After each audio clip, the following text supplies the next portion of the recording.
القيادة السورية على أرواح مواطنينا وأمن بلدنا. Assad does not have significant military capability. إذا قتلونا معنا نروح البيت.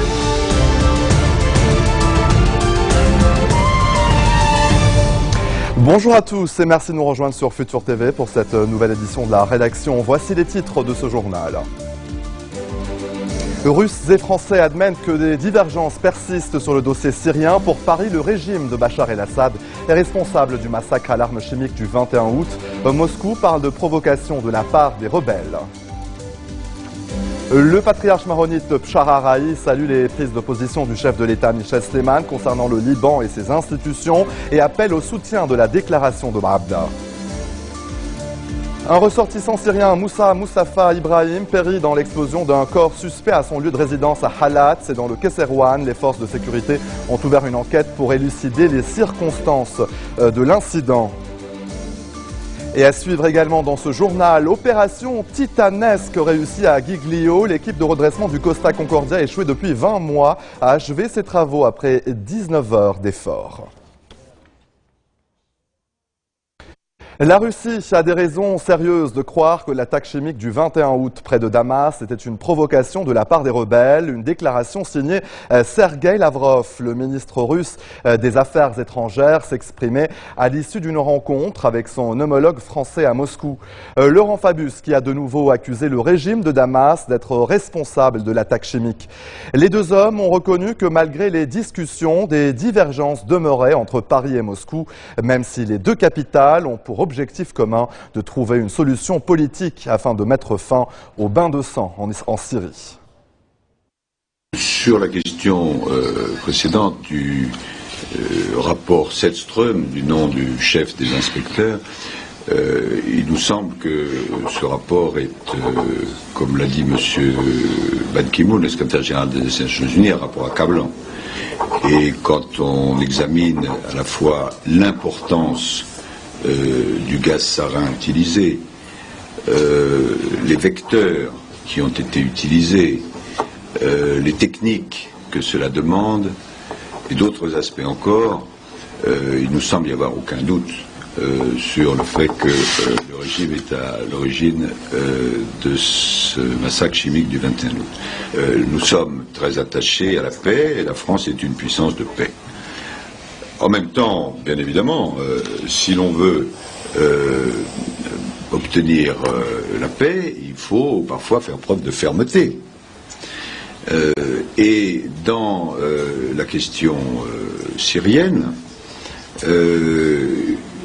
à l'issue du massacre chimique du 21 août, dont le rapport des Nations Unies dit qu'il n'a pas de précédent depuis 1988, c'est quelque chose de considérable. Nous avons dit avec d'autres qu'il fallait absolument procéder par dissuasion, si on ne voulait pas que le régime utilise de nouveau ces armes chimiques qui sont interdites contre son peuple et peut-être même contre ses voisins. Ban Ki-moon a donc présenté aux 15 membres du Conseil de sécurité de l'ONU le rapport tant attendu concernant l'attaque chimique du 21 août près de Damas. Le secrétaire général des Nations Unies parle de crimes de guerre sans désigner explicitement les autorités syriennes. Le rapport dresse des preuves flagrantes et convaincantes sur le recours au gaz sarin. Ban Ki-moon a réclamé que les responsables rendent des comptes. Israël souhaite depuis longtemps la chute du président Bachar el-Assad, c'est ce qu'a déclaré l'ambassadeur israélien à Washington, Michael Oren, dans une interview au Jérusalem Post. Des déclarations qui marquent une rupture avec la position officielle de Tel Aviv depuis le début du conflit en Syrie. Selon le diplomate, Israël juge préférable une victoire des rebelles, même si certains d'entre eux sont liés à Al-Qaïda, à l'alliance actuelle entre le régime de Damas et Téhéran. Regain de tension entre Ankara et Damas après la perte d'un hélicoptère syrien. L'armée syrienne s'insurge contre la perte d'un de ses hélicoptères abattus hier. L'appareil, dit-elle, n'était pas en mission de combat. Les pilotes qui se sont éjectés auraient été ensuite tués par les rebelles. Selon Damas, l'engin effectuait une mission de reconnaissance. La Turquie, elle, affirme que l'hélicoptère avait violé son espace aérien. Je vous le disais en titre, le patriarche maronite Bchar Haraï a salué ce mardi les prises de position du chef de l'État Michel Sleiman concernant le Liban et ses institutions. Il s'exprimait avant son départ pour Rome. Nous n'avons pas besoin de sécurité autonome. Ceux qui ont recours à de telles mesures n'ont pas confiance dans l'État. Il est honteux d'empêcher l'État de remplir son rôle et de dire par la suite qu'il est incapable de nous protéger. Nous devons tous renforcer le rôle de l'État. Nous devons tous respecter la loi. Nous devons abandonner nos intérêts personnels et régionaux et privilégier l'intérêt du Liban et soutenir le président pour protéger le pays. Nous devons protéger le Liban à travers la déclaration de Barda. Le président appelle au soutien de toutes les parties et nous devons répondre à ces demandes. Un ressortissant syrien, Moussa Mustafa Ibrahim, a été tué ce mardi par l'explosion d'un corps suspect à son lieu de résidence à Alat. C'est dans le Kesserwan. Les forces de sécurité ont ouvert une enquête pour élucider les circonstances de l'incident. Le commissaire du gouvernement, près le tribunal militaire, le juge Saker Saker, s'est de son côté rendu sur les lieux. Les services de renseignement des forces de sécurité intérieure ont par la suite arrêté le frère de Moussa Ibrahim, son épouse et une amie dans le cadre de l'enquête sur l'explosion. Walid Jumblatt affirme son soutien à l'initiative du président du Parlement, Nabi Berri, pour la relance du dialogue national. Le chef du Parti socialiste s'exprimait à l'issue d'un entretien avec le bloc parlementaire du chef de la Chambre, venu lui exposer le plan de sortie de crise. Selon Jumblatt, quelles que soient les circonstances, le dialogue est une option meilleure que le boycott.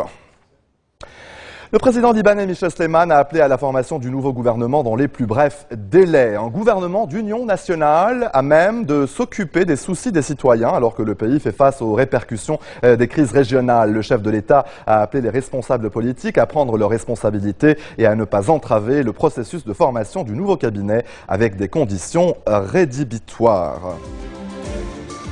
Allez, restez des nôtres. Au retour de la pause, une fusillade meurtrière en plein cœur de Washington fait 13 morts.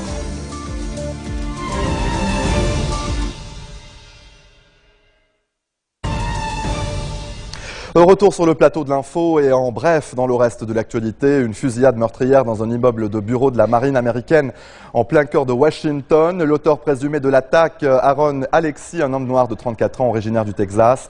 Il a été abattu par les forces de l'ordre. 12 autres personnes ont péri lors de ce drame. Barack Obama dénonce un acte lâche et une nouvelle fusillade de masse. Le président a ordonné que les drapeaux soient mis en berne jusqu'à vendredi soir. Les sirènes de Giglio ont salué cette nuit le travail titanesque accompli par l'équipe de redressement du Costa Concordia, une opération qui s'est achevée vers 4 h du matin après 19 heures d'efforts.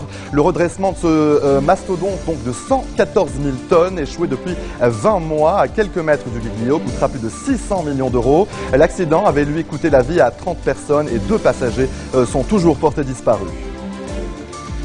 Le Mexique balayé par des intempéries meurtrières, le bilan ne cesse de s'alourdir. Au moins 40 personnes ont péri et 230 000 autres sont sinistrées depuis samedi sous l'effet conjugué des tempêtes tropicales Manuel sur la côte pacifique et Ingrid dans l'est du pays. L'invité de ce journal, Aurélien Le Chevalier, directeur de l'Institut français du Liban, et peut-être pour la dernière fois. Bonsoir, monsieur Le Chevalier. Bonsoir Serge. Alors quel bilan dressez-vous après 3 ans de mandat au Liban?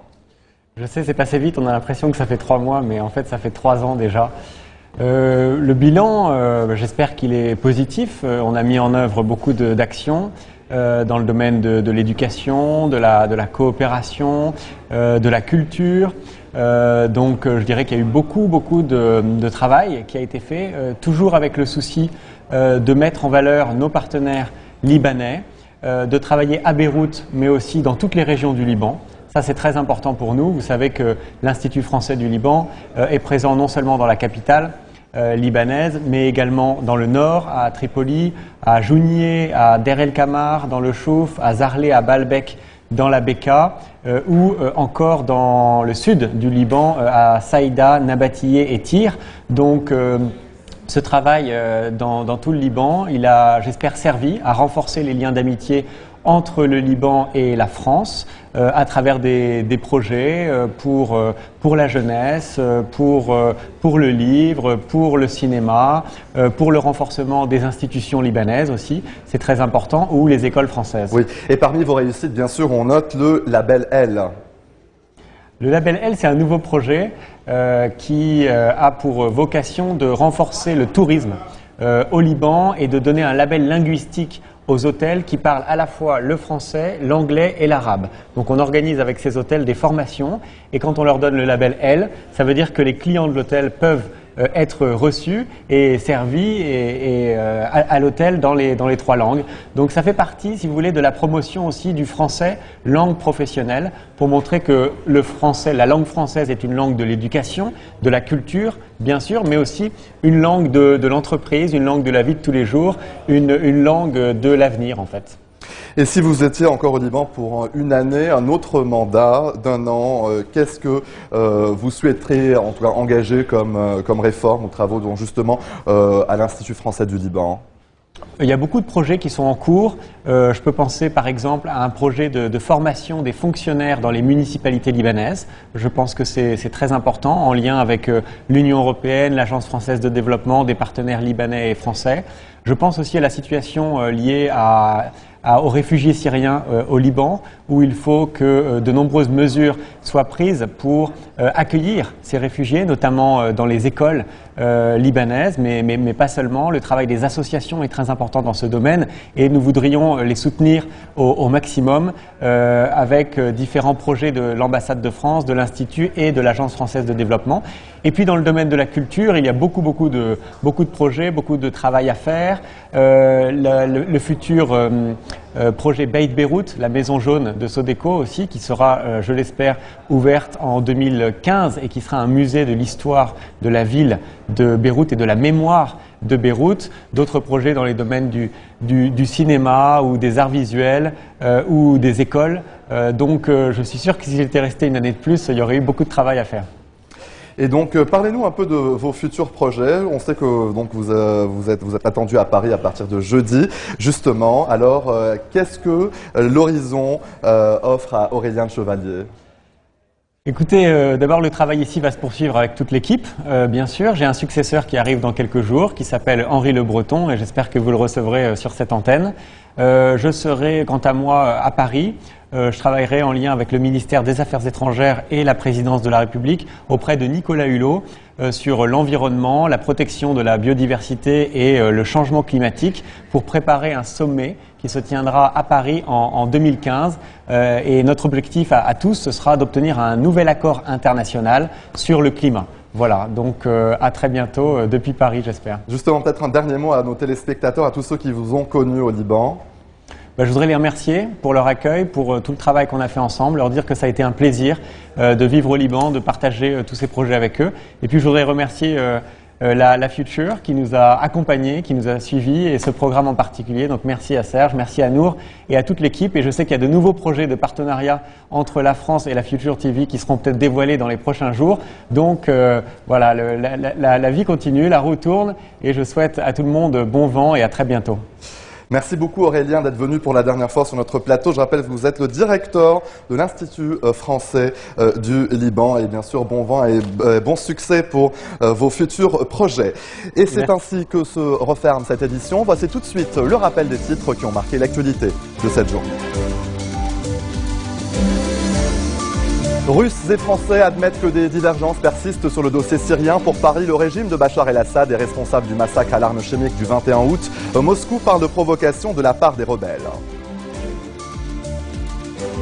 Le patriarche maronite Chararaï salue les prises de position du chef de l'État Michel Sleiman concernant le Liban et ses institutions et appelle au soutien de la déclaration de Baabda. Un ressortissant syrien, Moussa Mustafa Ibrahim, périt dans l'explosion d'un corps suspect à son lieu de résidence à Alat et dans le Kesserwan. Les forces de sécurité ont ouvert une enquête pour élucider les circonstances de l'incident. Opération titanesque réussie à Giglio. L'équipe de redressement du Costa Concordia, échouée depuis 20 mois, a achevé ses travaux après 19 heures d'efforts. Merci de votre attention. Retrouvez-nous tous les jours à 16h40 heure de Beyrouth. Vous pouvez également nous suivre en ligne sur notre site web ou en téléchargeant notre application mobile. Excellente suite de programmes sur notre antenne et à demain.